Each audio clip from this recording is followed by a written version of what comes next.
Esther believe in conversation which can probe thinking, conversation which can ignite a dialogue or a debate and a discourse.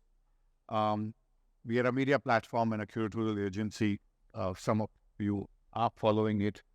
Stir as it stands, stirring of creative minds, stirring of thoughts. At the same time, it has an acronym C, think, inspire, reflect. So one of the thing is conversation. One other thing is think, probe thinking. And therefore, we invite professionals like yourselves to also contribute, be a columnist with us, write critical pieces, write perspective-driven pieces which can invite a dialogue and debate. We've been partner with various initiatives. We've just come back being a media partner with UI, Congress of Architects in Copenhagen, which happens every 3 years. This year was Copenhagen. Now, next 3 years is going to be the 2026 is in Barcelona. Art initiative, architecture initiative, design initiative. We've been partnering globally. We have around 78% of our leadership outside India. One of my biggest challenges: how do I make Indians read, or young Indians read, or young Indian get into the dialogue and discourse. So conversation people became critical for us. We says, why don't we also create a content which is beyond just what we always end up seeing, or we visit a conference, we visit a seminar, we hear a lot of panel discussions, they remain there. Most of them don't get documented well enough, and then the dialogue just die there. This is why don't we create different formats of conversation. So to 2020, we started something called Cross-Border Conversation, where we got two professionals from different walks of life and different geographies talking to each other. We did a series called Made in, where everybody was talking about Made in India. We talked about Made in India too, but we said, why don't we pick up professionals from different non-design-led economy, Vietnam, Taiwan, Brazil, Sri Lanka, and talk about those professionals where people have to look inward, especially where we are in terms of COVID. We did a series called Unscripted, which was fun series, scripting about the anecdotes of those professionals which are never scripted, which you will not find.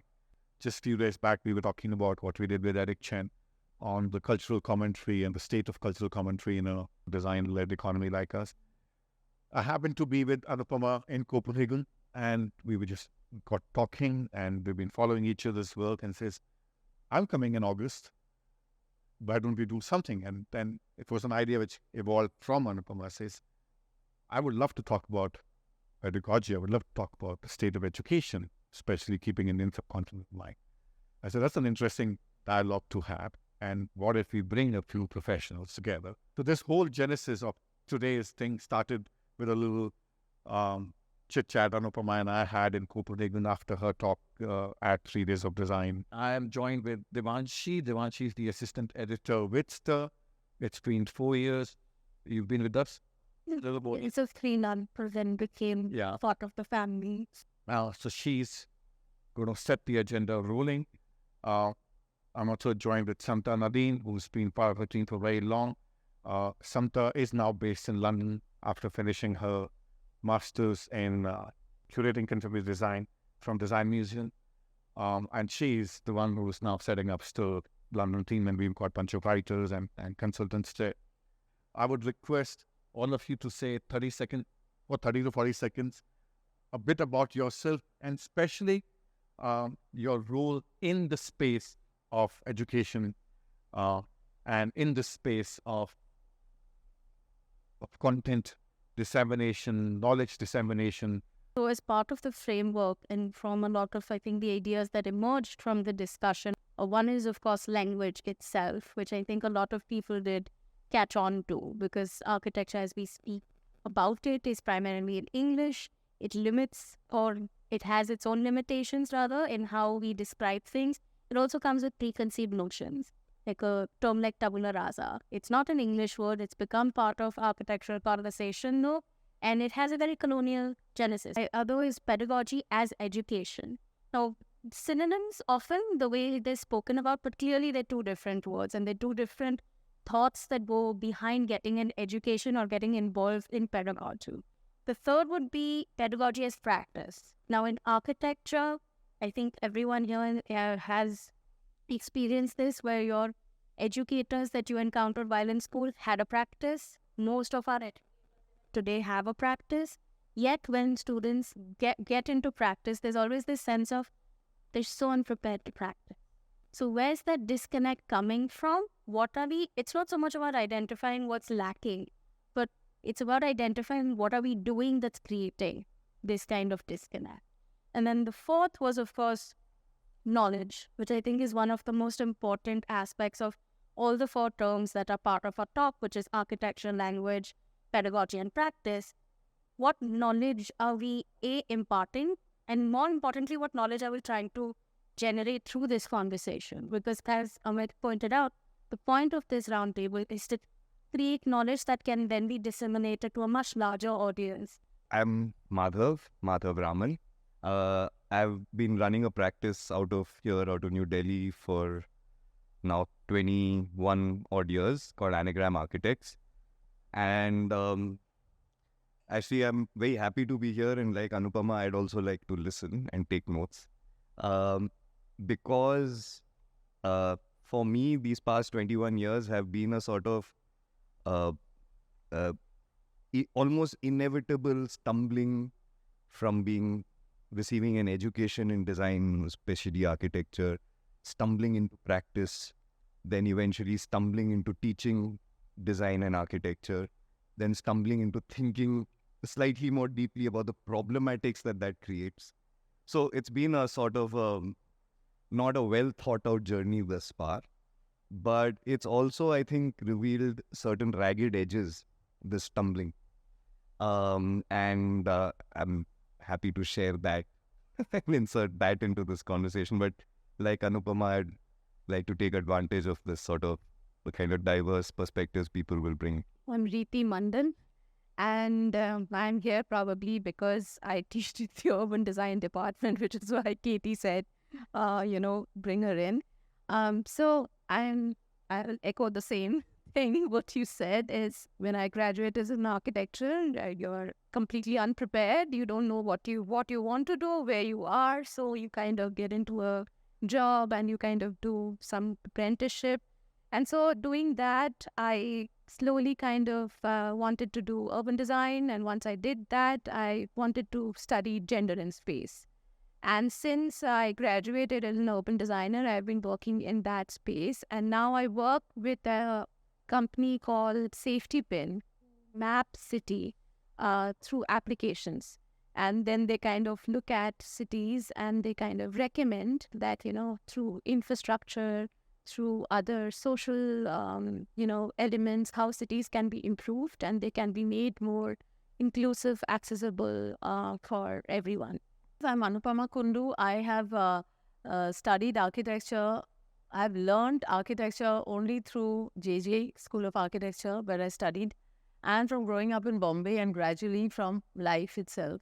I landed up teaching more formally much later, but it's now already 15 more years of that.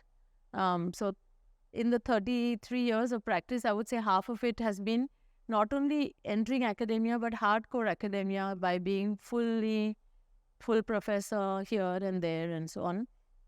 And my teaching of architecture studio had developed in my own approach, because I didn't study abroad. I'm mentioning this point, why I want to discuss. And some of the keywords you brought in, come of our conversation come from the fact that I used to have to describe myself as a made in India architect, because I didn't have the language and the jargon of what we hear now often, or even in those schools where they invite me to teach. I learned the language, but I don't think it's the optimum language for where I come from often, and to say what I want to say. And through that, I was also keen on listening to what the real issues are, how the young people actually, what are their aspirations and so on. So I think now that I'm very much involved in, comparing studio cultures and how they're taught I've taught in Australia. I've lived for 4 years in Brisbane. I was to teach at Parsons in New York. I have been in teaching in Spain, very different. Now I'm in Berlin. So I always feel I'm aware of some of the gaps actually now in academia also. I'm currently professor of architecture and structures. I think learning is a thing, and like it is always said that it cannot be taught; it can only be learned. So I think what we can do is just create the environment for learning, and that is not restricted to those who are formally in education. I'm Nidhi Batra. I say that I'm a trained architect and urban designer, but I call myself a development practitioner because my work largely engages with working with community at large. So I have a practice called Sehe Riti. Sehe means collective, Riti means practices. And we are a forum for collaborative, collective practices with community at the heart of it. And environment is the second aspect that we lean on. I've also done environmental law, so that's something which is, interest for me of how community engages with the built environment. And a lot of my work is multidisciplinary. So I use my training as, or design thinking, I think helps us in my language or communication, but I work, let's say, with children. Children of a settlement in a peri-urban forest area called Mangar here, and I would use design practices with them, but work, with others, multidisciplinary like art or creative writing and many other aspects. So I think for me, design thinking or architectural training is beyond institutes, and I also, of course, I teach in Jamia Millia Islamia in urban regeneration. In perspective to education and pedagogy, I think through my own journey, I discovered that a lot of, the role of the architect is very important. How we position what an architect is. Is an architect someone who creates at the top, or is an architect someone is rather a catalyst or a facilitator? And that is what defines the education for me, or what the pedagogy should be. So my name is Katie Ravinder, and I practice and teaching or passion by started about 55 years. I graduated 5 years, so the time, and I did not have this problem of distance between learning and doing. I started practice immediately after my graduation without looking in any office. So it was a kind of a raw kind of learning by doing by learning kind of thing to begin with.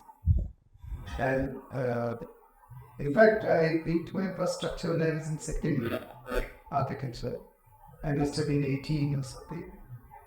And I had an opportunity to design a building. I think a lot of the problems that we have today is because of the jargon. Yes. Because jargon is very culture specific. It's not just profession specific. So that's something that's So basically, I taught urban design for 30 years in SPA. Then I taught another 7 years in something like the RICS School of Built Environment. I was the dean of an MBA program for architects and engineers. So it's a completely different world. So you learn a lot more new things from that environment. I'm Sudipto. I am an architect, and so I am one of the second generation kinds of architects, whose parents have been architects, and the firm that they are now part of has been around for 50 years and so on. And so that's always something that puts a little element of doubt always in your head, because you feel that you've been, architecture has been a default setting for you rather than something that has been of your own volition or choice, which is a good thing. I think that self-doubt is something that I now cherish over many years. My graduation at CEPT and thereafter in a history theory criticism program in the US was setting me up for not a world of practice, but a way into academia perhaps. But then I got pulled back into it because of the family practice and so on. I think that the topics that are chosen today are excellent.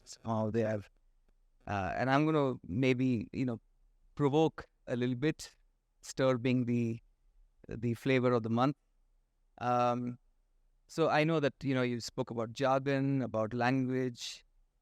I think that's not the problem of language or English or that it's being culturally determined in a certain manner, but the problem of language itself, that our language, the words we use, no matter in what tongue, creates a kind of a binary thinking about the world. We cannot create differences in our thinking without words. So we must differentiate black from white. So the words that we utter are the reason for how we, or are the way that we construct the worlds in our heads. But this perhaps is, I would propose, the root of the problem. I started off at the School of Planning and Architecture, and subsequently, I think there was a sort of a divergence.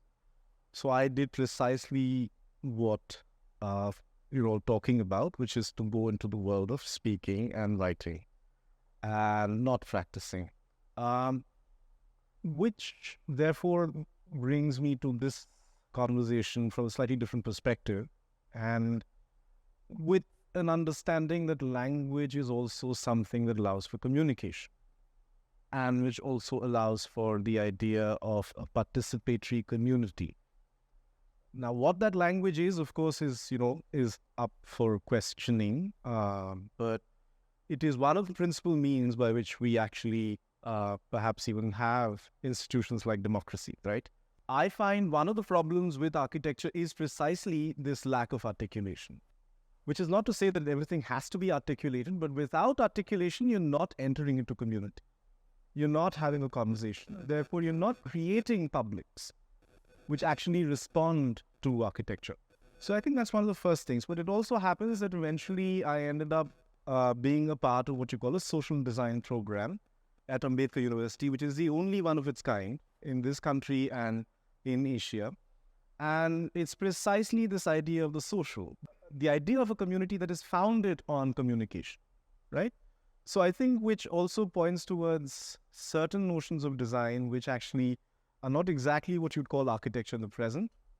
But I think this is something I've been grappling with for the past 10 years, teaching over there, trying to keep the program alive, is practice. I did my bachelor's in architecture from a very small school that used to be a very small school, doesn't exist any longer, Shushan School of Art and Architecture. So after that, of course, I retired after doing my graduation, never looked back into architecture, went off completely on a different tangent of visual arts, which wasn't really a different tangent, but it seemed like that, with digital media, electronic arts, and so on and so forth. Came back, sort of got into a whirlwind of things. Exhibition design with Quran Sheikh, Shiv Kumar from Shantiniketan in Baroda, teaching 8 years at National School of Drama with Anuradha Kapoor, a very specific program module that we built, which was around performance, new media and performance art and theatre. You started realizing that you were not really only studying architecture. Or the point was that the world is as expanded as you would want to make it. The mind is so stretched between what it wants to do and what it doesn't want to do, or what it wants to accept and it doesn't want to accept. Somewhere in between that, the I don't even call it a practice, what I do, because I would never think of these things as practice. Journeys is always the word that keeps coming to mind. What are the kind of journeys that we are on? Are we interested in that at all or not? What if we actually start with language? I was actually thinking maybe we could talk about articulation, as they also wrote the articulation, because I think that was a very interesting term to use and compare it to the term jargon. I think those two really stood out. Was language as articulation, language as jargon. I think those two are, I don't know if I'd call them opposing ideas, but they certainly are on two sides of either a coin or a Rubik's Cube. So maybe we could dive into that a little bit. I said jargon deliberately to not to demean, but a little bit. I think that before we start talking and communicating, what is important is actually how we talk to ourselves. What do we perceive? What is going on in our head? Are we conscious of how we see a thing? Do we take the time to think about what we saw?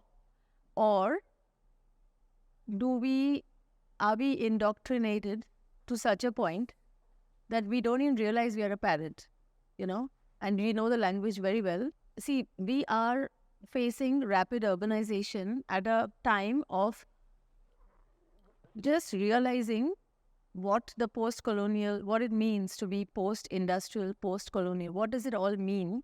And a lot of us, I found out in the course of talking about architecture, is that we are not even aware to what extent we may be indoctrinated ourselves and indoctrinating others without even being aware. For me, the question is I don't have answers here. I just want to start there by contributing the thought to be aware what is the conversation going on in our own head. What do we think? What have we really learned apart from skills and all that? In a university, like in a lot of schools here, that architecture is taught for producing buildings. But in many other schools, like where I've just come from, the whole conversation is not about producing only architecture, but only the role is to develop critical thinking. So there's a whole range of things that it could be. But for me, what is important is to always at least begin with the awareness. We are eager to establish a common ground. And sometimes we don't realize that it is too fast away, So I think we have to deconstruct a little bit. But I didn't find that kind of space easily in academia, even though if not there, then where? Sudipto, you did say something in your note about the silos of language as well. I think maybe that could be an interesting addition. So the articulation is a refinement of some sort of speech, right? And speech has always been understood as a derivative of thought, that you think first and then utter thereafter. But actually it's the other way around. If you don't have the words, you can't think. So words like palimpsest, for example, without that word, we don't even have that notion of that idea of what a palimpsest means, or the notion of form, for example. The word form, as when you utter it, only then do you have that understanding of what it could mean. Articulation and jargon, now, if there are they two sides of a coin, or are they just a refinement further of this idea of nuance of language and thinking and further thinking, and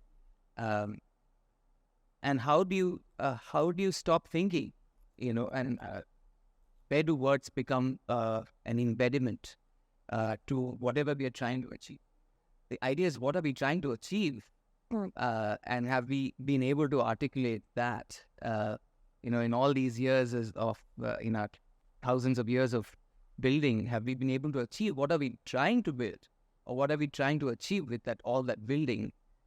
I think that's an important question to first address. Just a small point further to what Sudipto very well explained, whether language is a friend or a foe. That's actually where I was also coming from. To what extent is language conditioning you, other than other indoctrinations that are used, where language becomes the base on which that happens? Do we actually think and then express by language consciously, or is the language where we picked up unconsciously affecting even what we design, and how we in fact see or don't see a problem? And this was my question, to realize the subconscious impact of, because I think my personal feeling is architecture itself is the language of architecture. So coming back to jargon and articulation and listening to all of you, I was just thinking that the common thread between the two is probably the intention is communication. But the positionality of both of these words is towards the self.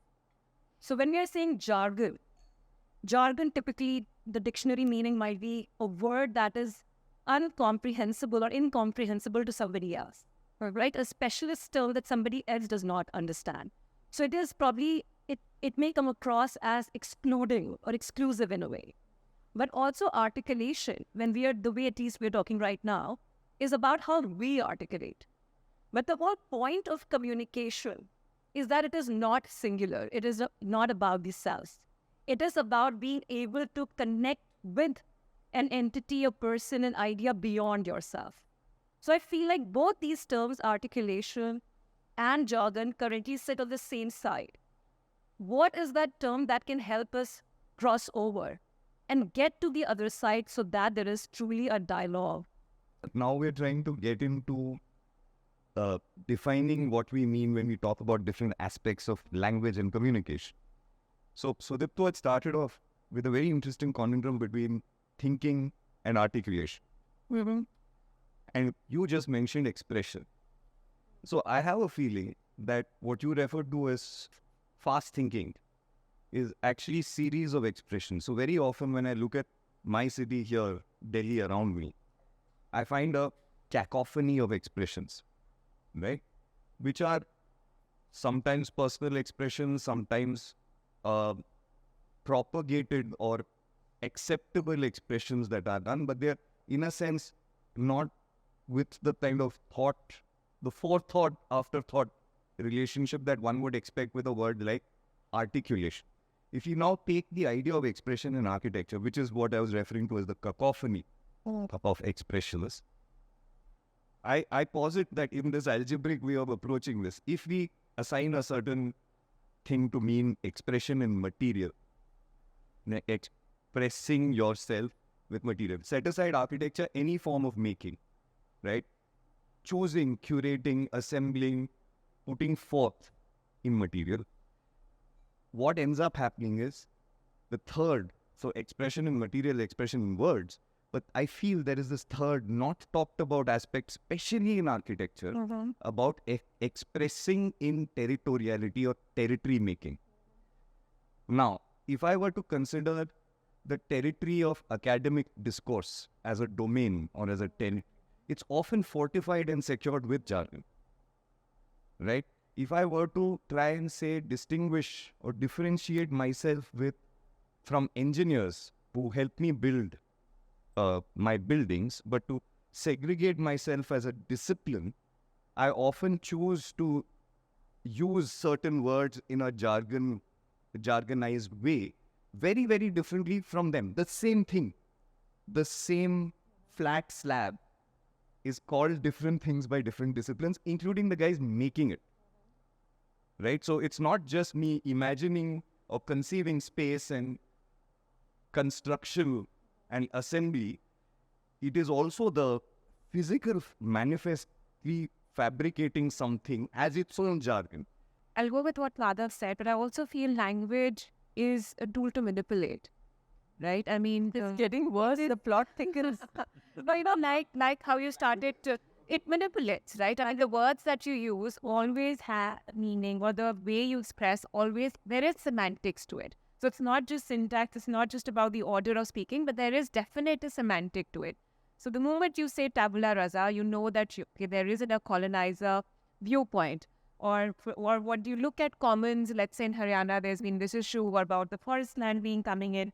The term of Gair Mumkin Pahar, or what you said about barren lands of Pondicherry, nothing is barren. And if you look at indigenous languages, they would not term it as barren. They would term it as common. So language in terms of just, the expression or the words that you use is a tool to manipulate the surroundings. And that comes out very, very often when you work in communities.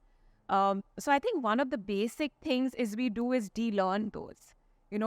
Can we remove those to go away from what we have been taught and how we have seen things, how we read the city? I mean, one of the studios I do is just about reading the city. How do you see it first? It's not, articulation comes second. How do you perceive it?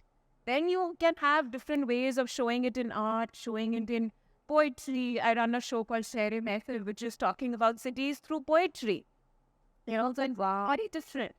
So language, I mean, it's a tool, but it's also a tool. It can be manipulated. I think we need to be very, very aware of that. As an architect, I issue an intent drawing to an engineer, right? The engineer's way of communicating that back to me is with a schematic. So it's like I have intent and they have a sketch, you know. Whereas actually what I'm doing is a very approximate. I'm getting to central ideas through approximations and blurring and, you know, kind of mixing things up and things. Whereas that guy is doing it in a very clinical, precise way. I will talk about the same structural ensemble of material in a very specific way that protects my territory of architectural design and does not allow people from outside that discipline to comment critically on it. Just like an engineer wraps mathematics around their expression of the structure, knowing fully well that I would possibly be bad at math. So I think what I've come to here is that if one were to look at problems of language when we are propagating knowledge systems, it's not really possible to do that. I mean, if there are barriers in language, the default is inherently a codified silo of propagating a knowledge system. As liberal as our education systems are, there is very little lateral propagation. Between jargon and articulation, there's also something about grammar, no? Which is something that we should talk about, because what you were saying is also about architects having their own grammar, as engineers having their own grammar. I mean, the grammar is often about how that language is that way of communication is structured, right? So, I mean, I just wanted to know more about how everyone felt about the grammar part in the language of architecture. I also think we should loop this into maybe one of the other ideas, which is education and the institute as well, because I think it's connected. If you look at it as a cultural construct, well, language is perhaps the most subtle, the most, I mean, you can't do anything better than language to express yourself, express culture, express. It's really one of the most potent methods of communication. And I think as people in the learning environment, you are obliged to maintain a certain level of communication with the students. And it's important that you use all what you have, all the arsenal you have. And language, jargon, all, some of it, there's body language, there's eye contact, there's expressions. There is just empathy. Yes, you just flow into that environment where you don't use hierarchy to oppress people in any form, because I think all kinds of oppression is counterproductive to learning. We need the language. Without the language, we can't do it. But I think We actually don't need, but I'm going to talk about that. That's by saying this because, like you said, that without the language, you cannot express what you have done. Language is one medium of expression.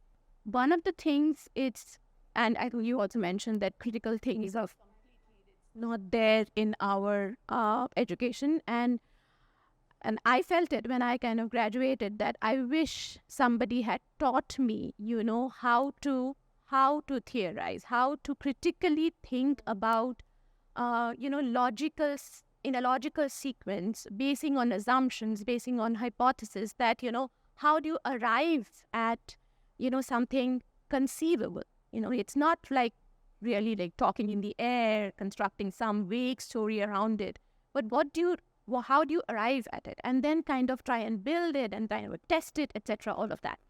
But that was not taught. And that leaves you with a kind of vacuum, and you kind of constantly are, struggling with yourself, trying to ape that language, which comes from a different context, from a different culture, and trying to match to that. So from everything that we've discussed so far and lots of keywords that I've picked up, I was also thinking about, whether we call architecture a language itself, as you were saying, Anupama, earlier, or, the use of language to talk about architecture, whether in jargons or expressed, as you said, Madhav, through articulation, as the word that came from here. From a curatorial standpoint, it comes across to me as an issue of authorship. So what is it that we can do to subvert the centrality of architects in world building, within architectural education? Because in some ways, the kind of work that you do, Nidhi, or what you were talking about, Preeti, I feel like this whole idea of who is an architect, and is an architect separate from the society, or is an architect the expert, or is an architect the maker, the creator? This hierarchical, hegemonical positioning that comes within the understanding of being an architect. Is it time to subvert that? And does that start from the classroom? And is there something that we can do about it? I think that what I have experienced being educated for 5 years in an architecture school, considered the kind of best central university for architecture, is that this is, when I say that it lacks any modicum of sort of critical, it is something that you get out of desperation, because otherwise you're wondering, why the hell am I here putting myself through this kind of torture, right? Because that's fundamentally how that education in architecture is delivered. And I have also been on the flip side of working with colleges in an advisory capacity to look at curricula. Here is the problem. There is not enough emphasis on primary and secondary education in this country. For many people, the distinguishing education that they receive is their graduate education. In architecture, that has been codified into a 5-year course that has to be delivered in staccato manner. These flows of thoughts and ideas are not feasible. I'm often rebelling against my own practice, kind of trying to critically kind of combat myself in terms of what are the designs I'm willing to do, how far can I push the envelope, should I pick a fight with the client, or should I submit to the greater economic goals that I'm clearly part of? Should I just accept it, take my money, shut up and go home and eat a good meal? Or should I ask me the same question I asked myself in second year?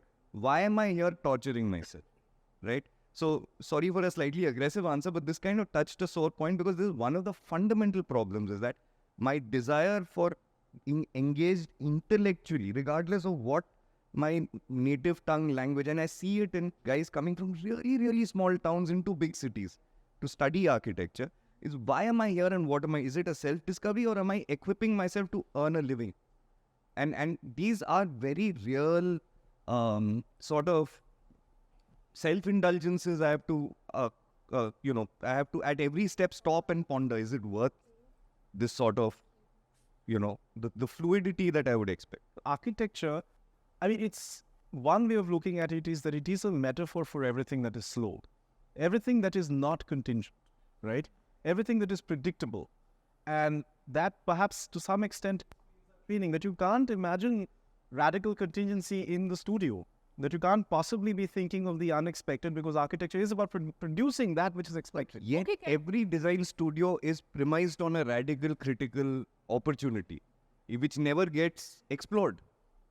It is, unfortunately, the lot of architecture that I have experienced, the education that I have experienced and I am propagating also actively when I teach, except when I'm in these moments of self-doubt, is just precisely that. We set ourselves, oh yes, we have to have a parallel studio here, which kind of links to the sort of theoretical domains of things that are not Indian. Even today, talk about the sort of things that happened to us in college that make us think the way we do. But blunt force trauma, and all art comes from that.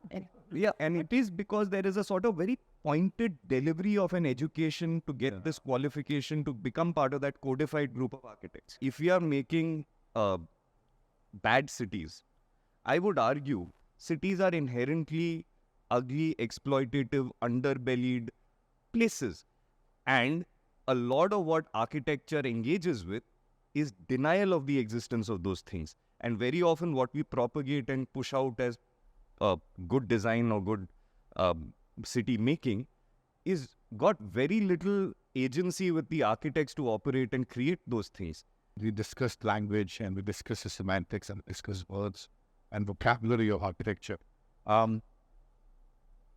Just a few months back in Copenhagen only, we organized an honor to meet an architect called Chris Downey, who for 30 years has been practicing, last 20 years he's been practicing as a blind architect. And he's also, his partner is deaf. There are no words or semantics there when he's practicing. There's no language when he's writing about or looking at a drawing. And that, therefore, I want to change this little discourse. Is there a need or a time to shift the formal education system? Do we need to still stick to the same guidelines? Education in architecture has been taught for years. Do we really need architects to also know dance, theater, ecology, medical, psychology, and other aspects of humanity? Or do we also need to look at designing a built environment or spaces of cities exploited or more exploited, but beyond humanity for other living organisms? Where is the system? Where is the education system going today? I think we should dwell into that. Just to react to what you were saying, I think that now that you bring it to education, I think it's what is coming into focus, particularly with AI and all the thing that's happening, is the distinction between words like information, knowledge, And wisdom, and Feeling. I was talking about senses. yeah, The senses beyond sight and sound. and truth at the end of it all. And because all of this, I mean, truth has been questioned so many times over time, modernism and postmodernism, that whole idea of the aspect of the larger truths kind of crumbled.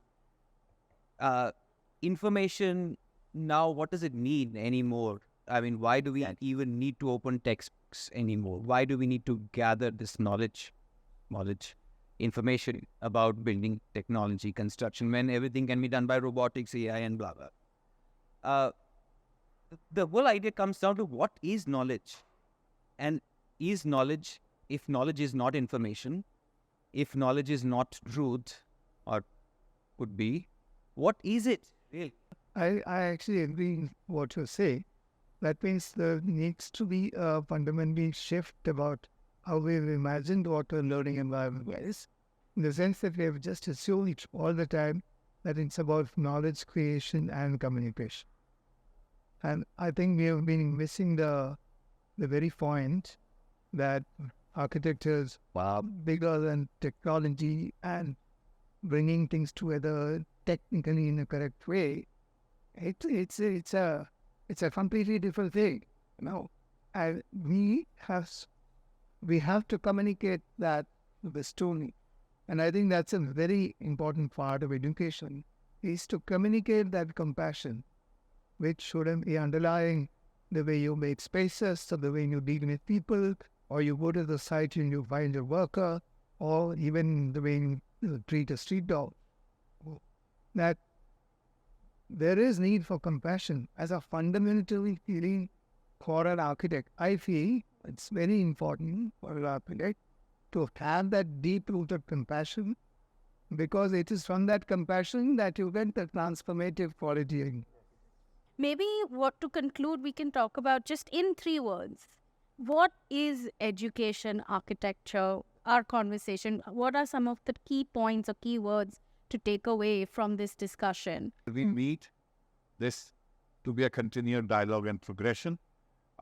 Yes, in 3 words, if we can all define the next paradigm which you would like. So I think since we spoke a lot about desire, and if it is about the paradigm shift in architectural pedagogy or education, so what do we desire?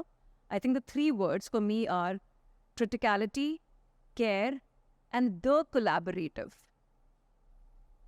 3 C's. No, I just have one word. I think the word for me is wandering. That's it. I mean, that's it. Yeah, wandering. I haven't as fun. I'm just going to draw on my own experiences and teaching, social, symbol, and commons, which I'm borrowing from. Provocation for you all. 3 words. Knowledge is impossible. Has. Me, I think we need to redefine our purpose as a profession. Because it's, especially with the impending influence that AI is going to have on the way knowledge is created and communicated, we anchor compassion along with knowledge system. Not rejecting, nobody wants to reject knowledge. AI is what's welcoming, provided we understand how we can use AI to manipulate, whereas how we are being manipulated by it. I think that understanding is so critical, as that's the new knowledge creation and dissemination force. That's a must in any educational learning environment. But along with that, I think we need to re-anchor ourselves in compassion. Building beauty collectively as a process. So for me, beauty, collective, and process are the 3 words, how I position architecture as. Consciousness, constant expansion, no fear of the future, only excitement for the future. These are my 3 thoughts. So my 3 words would be responsive, both environmentally, socially responsive, inclusive, and since you took care, I'll say nurturing. I think one thing that's very important to me that architecture allows me to do is build like I belong. So I get a lot of sense of belonging from my practice, regardless of where I build and what I build. The second thing that I am grasping at and not capturing, and perhaps that's the reason why I'm very verbose, is I think I'm struggling, and maybe it's a lifelong struggle. It's finding one's agency through practice to kind of understand what the agency that I have, what is the agency that could have been that I might have lost. But this idea of agency is very central to my idea of making and building. That's sort of very central to my sense of purpose. So this agency and this sense of belonging will make me belong. I think my 3 words will be, it's time to go back in time.